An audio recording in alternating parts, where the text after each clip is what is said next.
오늘은 마가복음 때가 저물어 가매 라는 제목으로 은혜를 받고자 합니다. 할렐루야. 귀한 주일을 허락하신 하나님을 찬양합니다. 오늘 우리를 예수 안에서 빛되게 하시고 자녀의 권세를 누리게 하신 하나님께서 이 말씀을 우리에게 보내주시고 말씀을 통하여서 역사하시는 성령님을 인격적으로 만나게 하실 줄 믿습니다. 여러분, 2차 세계대전 때 독일 비밀 경찰을 피해서 숨어 살던 유태인 소녀 안내의 일기를 읽어보신 적이 있습니까?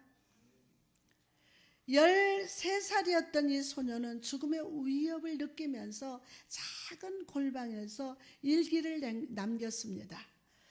그 일기 중에 이런 구절이 있습니다. 우리 세계가 어둠의 세력에 점점 포효되어 가는 것을 느낀다. 공포와 죽음이 다가오는 것을 느낍니다.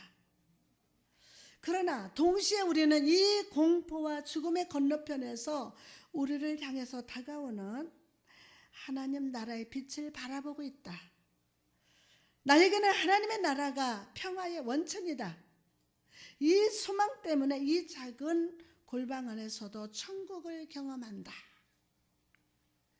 전쟁의 상황에서 어떤 인생의 희망도 발견할 수 없는 절망의 어둠 속에서 소녀는 하나님을 느꼈고 하나님으로 인해서 평강을 누렸던 것입니다. 사랑하는 성도 여러분, 오늘도 하나님은 그 얼굴빛으로 우리에게 비춰주십니다. 그러나 많은 사람들의 영적으로 눈이 어두워져 있습니다. 마치 한 사람 맹인과 같이 빛을 바라보는 능력을 잃어버렸기 때문에 빛을 빛으로 깨닫지 못하고 은혜의 빛이 나를 비추신다는 그 사실을 믿지 않으려고 합니다. 주님 보실 때 나의 인생의 시간은 아직 환한 낮은데도 마치 한밤중처럼 영적으로 잠들어 있는 자도 있고, 주님 보실 때는 인생의 시간이 밤이고 쉬어야 할 때인데도 어리석은 양처럼 사망의 음침한 골짜기로 나갑니다. 이런 의미에서 오늘 본문 속의 상황은 우리 삶을 향한 지팡이요 막대기와 같습니다. 세상에서 환영받지 못하는 사람들, 심지어 하나님의 성전에서도 가지 못하는 죄인들, 이방인들, 어린아이와 노인들의 주님 앞에 있습니다. 그리고 긍휼이 풍성하신 예수 그리스도께서는 온 하늘의 복음, 평강의 복음, 위로의 복음으로 그들을 가르치고 계셨습니다. 사람들은 시간 가는 줄 모르고 주님 말씀에 귀를 기울였고 기쁘게 웃으면서 막 박수치면서 아멘으로 화답을 했습니다. 시간을 가는 줄 몰라요. 그런데 이때 마가는 중요한 단어로 본문을 시작합니다. 35절에 보니까 때가 저물어. 아멘. 뭐가 저물어? 때가 저물어 가매. 말씀을 듣던 사람들의 마음은 대낮처럼 밝았습니다. 시간도 가는 줄도 모르고 말씀을 들으니까 그 마음은 대낮 같았습니다. 그러나 날이 저물어 있었습니다. 해가 저물어 갑니다. 하늘에 어두운 강물이 흘러 들어오기 시작했고 사람들은 몹시 굶주려 있었습니다.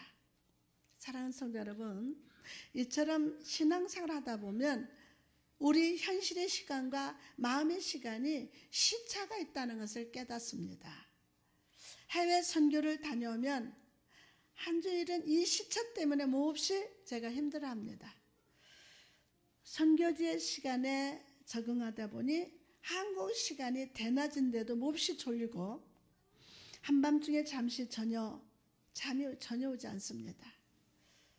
이처럼 우리도 삶을 살다 보면 마음은 주를 사랑하고 은혜로 충만한 낮의 시간을 살아가다가도 우리 상황과 환경 속에 염려와 불신, 갈급함의 밤이 찾아올 때가 있다는 것입니다. 영혼은 말씀의 떡으로 배부르지만 내 육신은 인생의 필요와 갈급함을 배고플 때가 있다는 거예요. 배고파요. 그럼 우리 삶 속에 때가 저물어 갈 때 갈급함을 경험할 때 우리가 기억해야 하는 진리가 무엇입니까? 첫째, 부족함이 아니라 하나님의 능력을 바라보라는 겁니다. 부족함이 아니라 하나님의 능력을 바라봐라.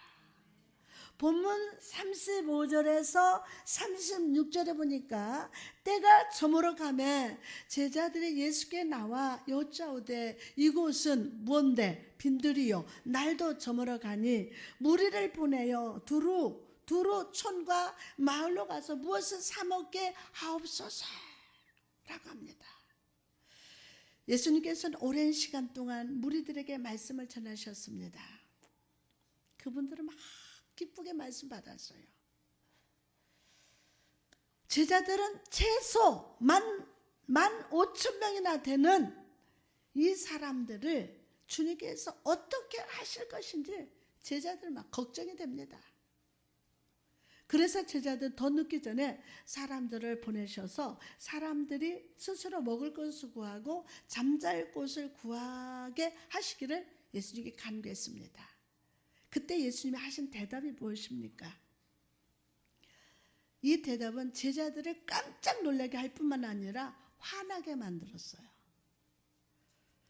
아마도 제자들은 이렇게 생각했을 것입니다. 주님, 이전에 주님은 우리가 사역 때문에 힘들고 지쳐있음을 보시고 한적한 곳에 가서 누워 쉬어라 라고 했지 않습니까?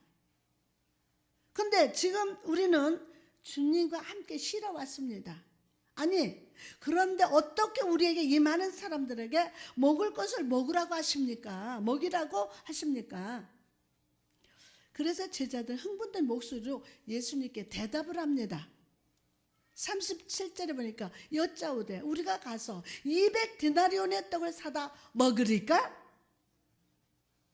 제자들의 대답입니다. 여기에서 200데나리온은 영어 성경을 보니까 노동자의 8달치 월급이라고 합니다. 8개월 월급. 즉 이곳은 빈들이고 돈도 엄청나게 필요하니 주님이 말씀하시건 도저히 불가능하다고 대답한 것입니다. 그렇다면 여러분, 왜 예수님은 무슨 이유로 제자들에게 이런 불가능한 것을 요구하신 것일까요? 그 이유는 제자들의 분명한 영적 사실을 깨닫기를 원하셨기 때문이에요. 영적 사실을. 바로 예수 그리스도 그분은 하나님이시고 그 하나님은 우리의 모든 필요와 간구와 부족함을 능히 채우실 수 있는 분이라는 겁니다. 비록 우리가 있는 곳이 빈들이고 날이 저물어 가며 어떤 소망도 발견할 수 없다 할지라도 하나님의 사전에 불가능은 없음을 제자들이 깨닫기를 원하셨다는 겁니다. 하나님의 사전에는 불가능이 없다. 이것을 제자들에게 깨닫게 하기 위함이었어요. 사랑하는 성도 여러분, 오늘 여러분이 믿고 있는 하나님은 어떤 하나님이십니까? 여러분이 믿고 있는 하나님은 어떤 하나님이십니까? 여러분들 혹시 이 제자들처럼 주님을 불신하면서 주님 불가능합니다 라고 외치고 있지는 않으십니까? 불가능해 보이는 문제, 상황, 질병 때문에 하나님을 믿지 못하고 있지는 않습니까? 오늘 그 상황을 바라보던 눈을 돌려서 예수 그리스도를 바라봅시다. 예수 그리스도는 죄로 인해서 죽을 수밖에 없는 저와 여러분을 위해서 십자가 몸을 찍으셨습니다. 우리 죄 때문에 죽으시고 그 주님은 부활하셨습니다. 그 부활하신 분은 하나님이십니다. 그 하나님은 나의 주인이십니다. 나의 왕이십니다.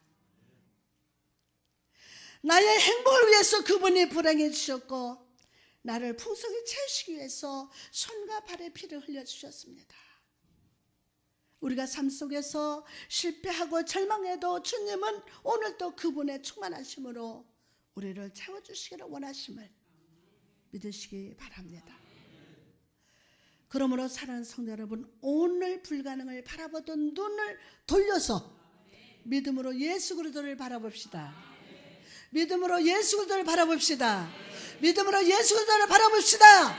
할렐루야.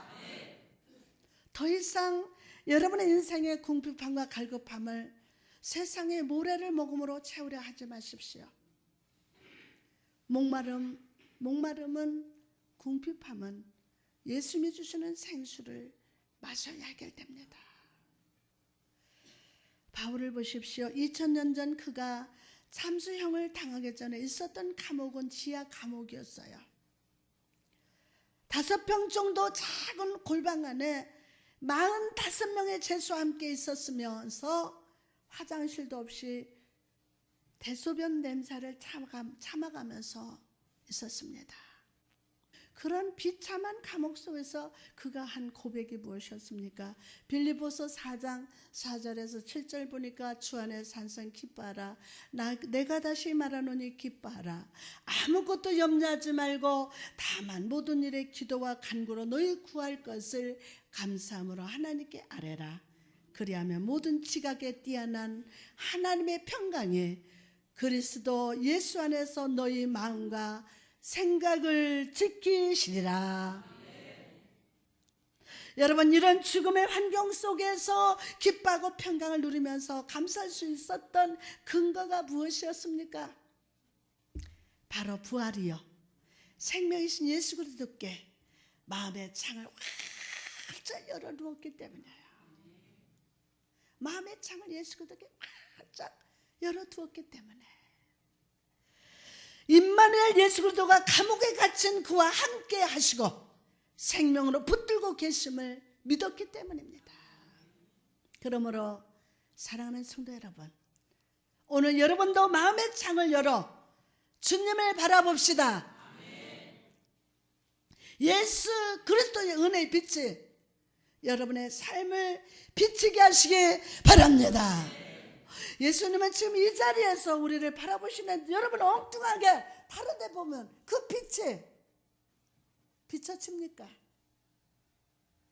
우리 예수님을 향해서 마음의 창을 쫙 열어야 우리 마음에 빛이 들어오는 거예요. 그럴 때 언약궤 안에 있던 만나가 썩지 않았듯이 여러분의 삶도 은혜 안에서 썩어지지 않을 줄 믿습니다.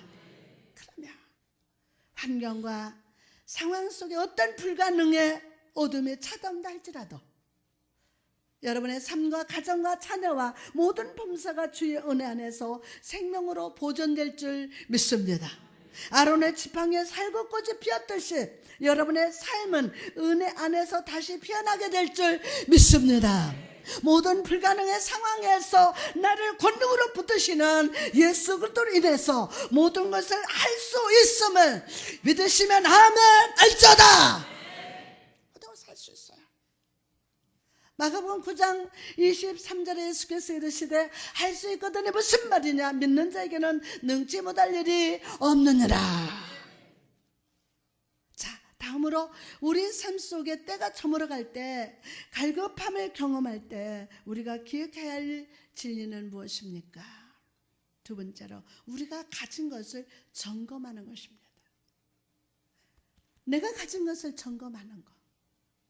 예수님을 향해서 불가능의 검은 연기를 내뱉고 있는 제자들에게 주님은 이렇게 질문을 하셨습니다. 본문 38절에 보니까 이르시되 너희에게 떡 몇 개나 있는지 가서 보라 하시니 알아보고 이르되 떡 5개와 물고기 2마리가 있더이다 하거늘.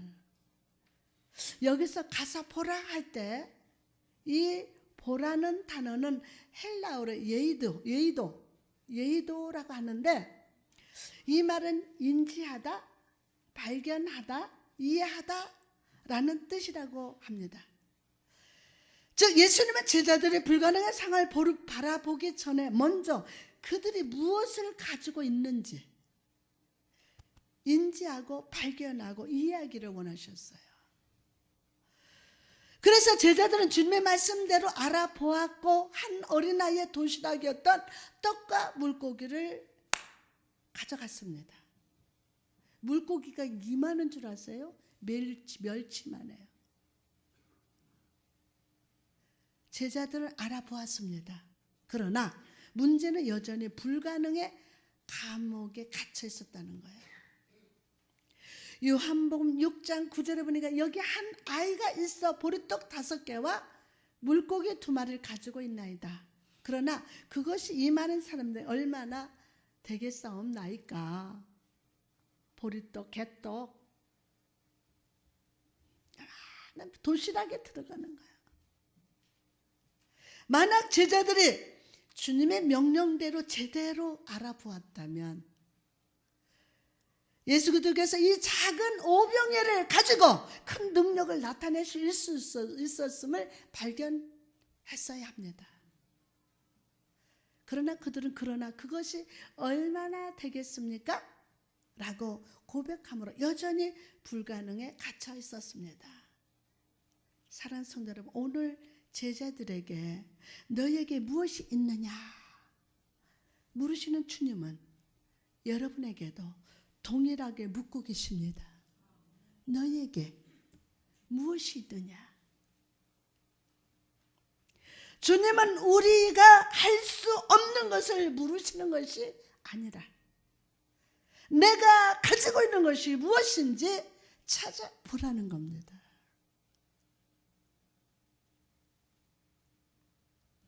모세를 보십시오. 하나님이 떨기나무 가운데 임하셔서 모세를 부르셨어요. 모세야, 내가 너를 애굽에서 고통받는 이스라엘 백성을 구원하는 도구로 사용하겠다고 하셨을 때 모세는 나는 부족하다고, 나는 못한다고 거절을 했습니다. 그때 하나님 하신 말씀이 무엇이었습니까? 출애굽기 4장 2절 말씀 보니까 여호와께서 그에게 이르시되 내 손에 있는 것이 무엇이냐? 그가 이르되 지팡이니라.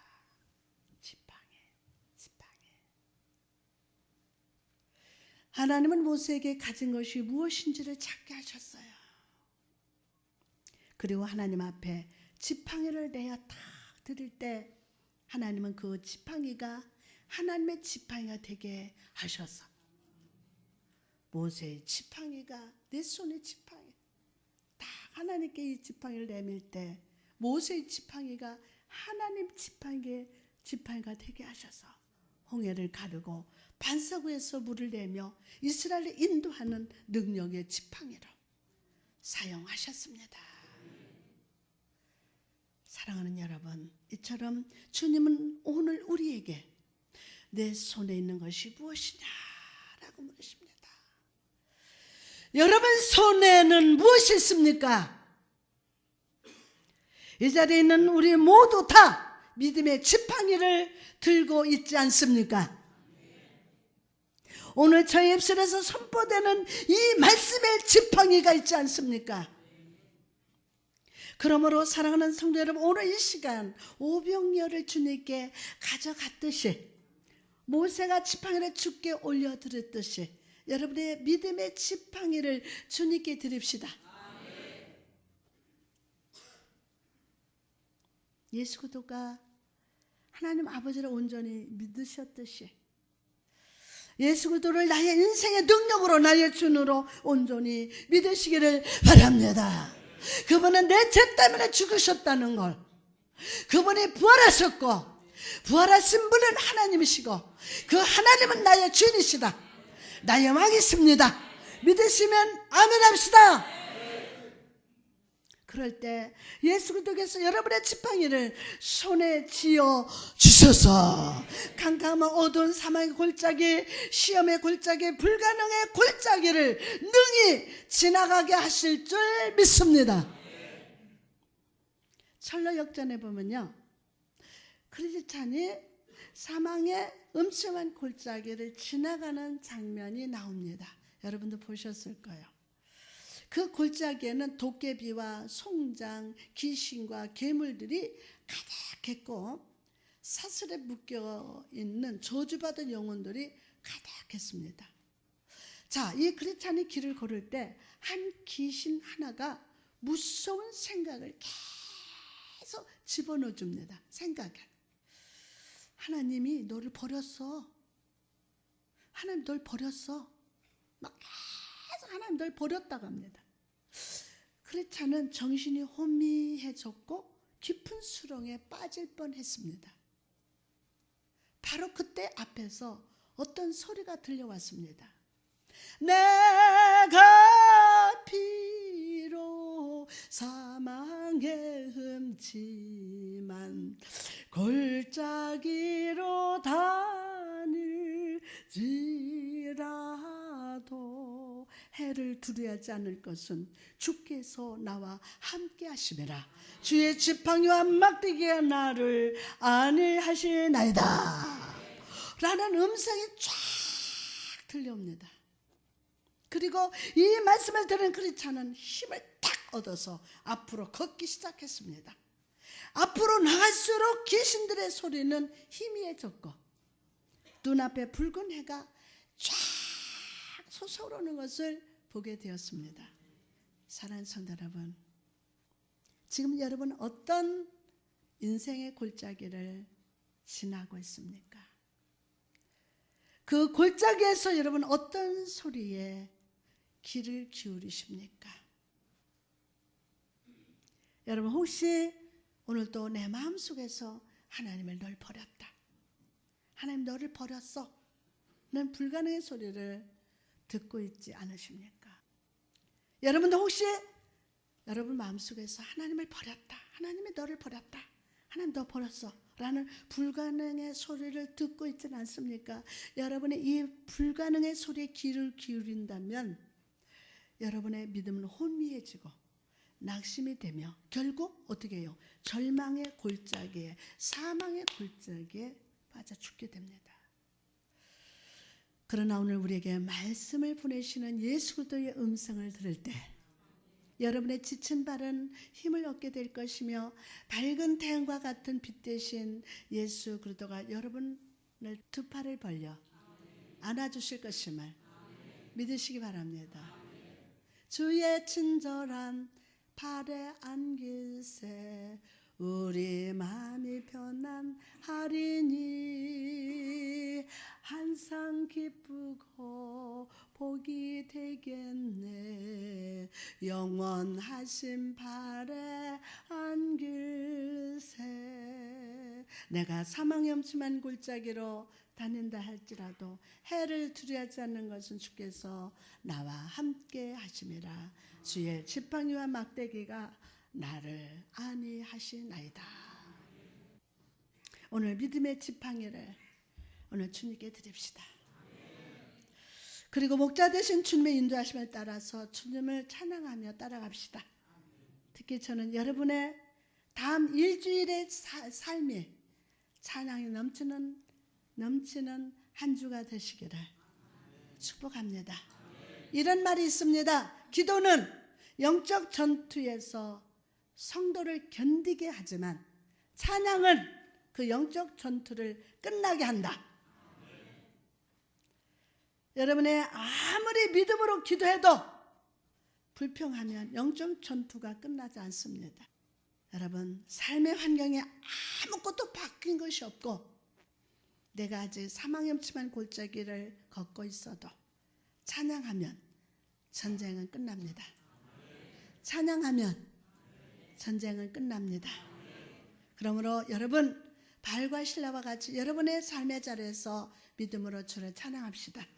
나의 믿음의 지팡이를 붙들어 주시고 오늘도 쉴만한 물가 푸른 초장으로 인도하시는 예수 그리스도를 찬양하시기 바랍니다. 그럴 때 모세를 붙들어 홍해를 가르신 하나님이 오병이어를 들어서 배부르게 먹여주시는 예수 그리스도의 은혜가 여러분의 인생길 평강과 기쁨으로 가득 채우고도 남도록 부어주실 줄 믿습니다.